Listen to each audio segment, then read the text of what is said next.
Working in law enforcement requires officers to make split-second decisions that can sometimes mean the difference between life and death. The North Metro Gun Range, where many law enforcement agencies train, hopes an expansion could include technology that's as close as you can get to real-world experiences.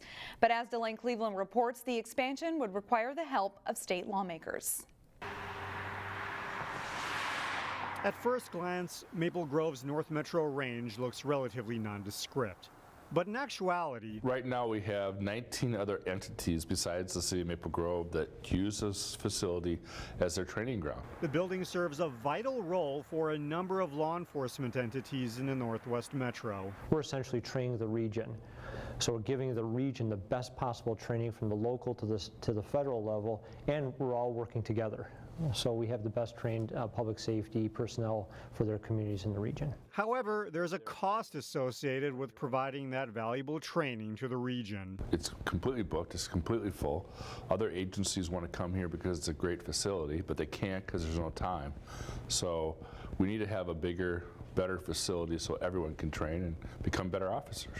But in order to make that expansion happen, state lawmakers would have to include the range in a state bonding bill. A lot of people are excited about the expansion of the gun range. Of course, that's a provision on the bonding bill, and there's a big dispute right now between House and Senate and the governor's office of whether we will have a bonding bill this year. While lawmakers debate about that at the Capitol, law enforcement got to test out a 360 virtual simulator called Virtra that would be part of a potential expansion. It's essentially immersion training. So when you put one officer or multiple officers in a 300-degree environment, you're essentially putting them into the real world as much as possible. And it allows them to deal with the scenario that's in front of them. Yet before officers have the opportunity to consistently train with this technology, they'll need state lawmakers to sign off. I'm really confident that our project will be one of those that's funded. In Maple Grove, Delane Cleveland, CCX News. Senator Limmer's bill asks for $6.5 million in bonding money, but the North Metro Gun Range isn't the only gun range or training facility asking for bonding money this year. There's also an ask for a range in the East Metro. Minnesota's bid to land Amazon's second headquarters was made public this week. While the bid did not go to Minnesota, it revealed 18 Minnesota cities under consideration, including 2 here in the northwest suburbs. Brooklyn Park and Maple Grove were on the list of 18 cities where the project could have been located. Minnesota's bid, which ultimately went to Northern Virginia, touted the state's quality of life as a selling point. It included a modest offer of up to $5 million in public subsidies. A prairie fire burned at Crowhassan Park Reserve on Tuesday, but the controlled burn actually benefits the land. Reporter Eric Nelson explains why. Fire is a really important component of the ecosystem. Without it, we lose a lot of species, like ground nesting birds and pollinators. Snap, crackle, pop. Those were common sights and sounds today at Crowhassan Park Reserve in Wright County as prairie pyrotechnics were on display. We got perfect conditions for burning today. This was a controlled burn orchestrated by the Three Rivers Park District. It's extremely safe. We know exactly what we're doing. The flames left scorched earth in their wake, burning 65 acres. But ultimately, this smoky scene will restore the park's nutrient-poor soil. We're doing a controlled burn so that we can control invasive species, and we are recycling the nutrients back into the soil so those new plants can take up the nutrients. These burns are nothing new. We do it every year throughout the park district. And are critical for insects, critters, native grasses, and wildflowers. Invasive species can come back in here. We can have, everything will be reforested again. And we want to keep these areas open because it's really important for wildlife. A Three Rivers crew of 12 spent the day starting fires and also getting in position to douse the flames when necessary. We start backfires and make sure everything is secure before we come around with a head fire, and don't really have any issues with jumps or anything. These controlled burns will continue throughout the spring. Next week they'll be at Elm Creek in Maple Grove. Reporting from the Crowhassan Park Reserve, I'm Eric Nelson, CCX News. It is a tradition for many people in our area, the annual plant sale at Hennepin Technical College. But this spring's weather did make the sale more of a challenge this year. Meredith Hackler is live in Brooklyn Park to explain more. Hi, Meredith. Hey Shannon, you know what? It is a beautiful day out here to stop and smell the flowers, and I'm going to tell you they smell great. But the best part about this is, as you said, it's a great tradition. It's been going on for 25 years. They have everything you could ever imagine to add to your garden. They have vegetables here, so if you're someone who likes to grow your own food, you can come out this way and do that. And maybe if you're just looking for something to add to your garden, they've got all of these beautiful things that you can add to make the landscape of your home prettier. They have beautiful tulips. Those are some of my personal favorites, as well as some of the things that are really trendy right now, like these fairy gardens. But you know what, as you said at the beginning, this year was a little bit more challenging due to the Minnesota weather, which, as we know, is ever changing.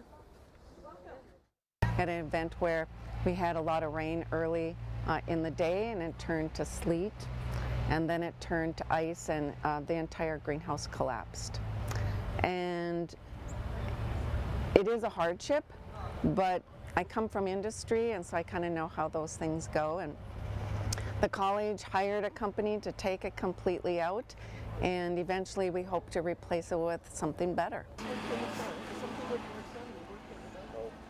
Even though the greenhouse collapse meant several plants were lost, Deb says there are still thousands of plants for sale that you can choose from, and they still have plenty of plants for people to get. You know, like I said, they have succulents, which are really trendy, as well as those fairy gardens. And something that really sets this sale apart from anything else you're going to find in the metro is that every single one of these plants was grown by students. So come on out. You have until Thursday at 8 p.m. to purchase one of these beautiful landscaping items. Live in Brooklyn Park, Meredith Hackler, CCX News.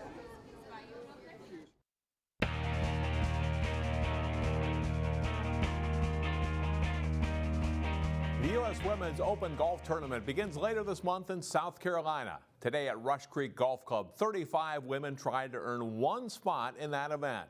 Nice day for golf with the sectional qualifier in Maple Grove.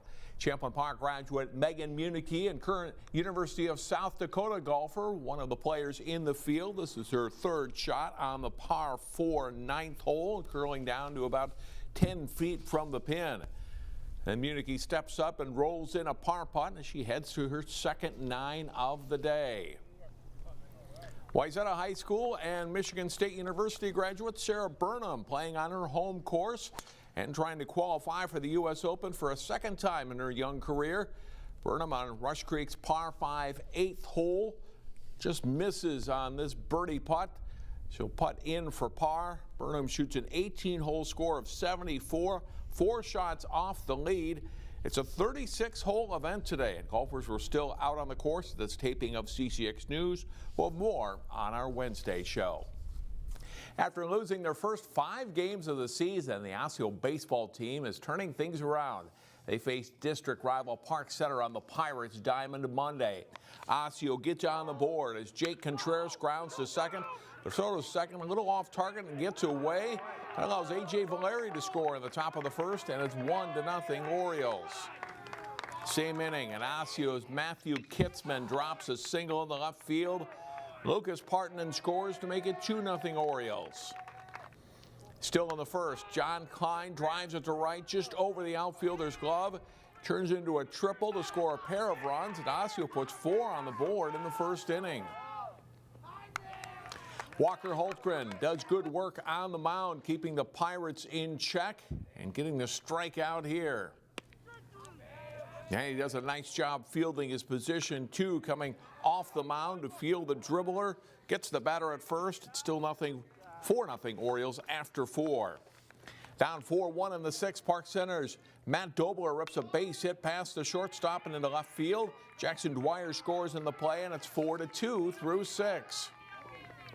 Holtgren finishes the job in the bottom of the 7th as he pitches a complete game for a 5-2 Osseo win. Orioles have now won 3 of their past 4 games. Section team tournaments start next week in boys tennis. Wayzata will take aim at another Section 5 AA title. Trojans were at home to face Benilde-St. Margaret's. John Foley's strong serve sets up a backhand winner for Foley in the #1 singles match. He beats Benilde's Nick Dockman in straight sets. Benilde serves in the #1 doubles match. Nice wide return by Anthony Pothakamari sets up a volley for Michael Deal. The Trojans duo beats Nick Olson and Harry Madden 6-4, 6-1. Colin Badoon of Wayzata is in the near court in the second singles match. Strong forehand sets up a well-disguised volley winner for Badoon, and he beats Luke Felstead 6-2, 6-2. Benilde serves at number 2 doubles. Sanjit Shah reads it well and cuts off for the volley winner. Shah and Austin Chang, big Nick Dunavant and Mason Prest as 5th-ranked Wayzata rolls to a 7-0 win over Benilde. It is a good battle in the Northwest Suburban Conference girls lacrosse race this spring. Two of the teams looking to be in the hunt for the title met up as Maple Grove hosted Elk River-Zimmerman. Adria Kotzian gets to the goal and scores the Elks, take a 3-1 lead. The Crimson, though, go on a run from there. Jersey Baranek to Emily Herdeen. She'll score for a 4-3 MG lead. Herdeen breaks in again, fakes the pass, and then snaps in the shot for a goal. Late first half, it's Herdeen again, scoring her 4th of the half, and Maple Grove leads 8-4 at the break. Second half, Chloe Corbin from the free position. She finishes with a high shot for a 10-5 Maple Grove lead.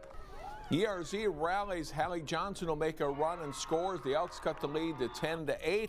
And Maple Grove wins it 11-8. They are now 5-1 overall, 5-0 in conference play.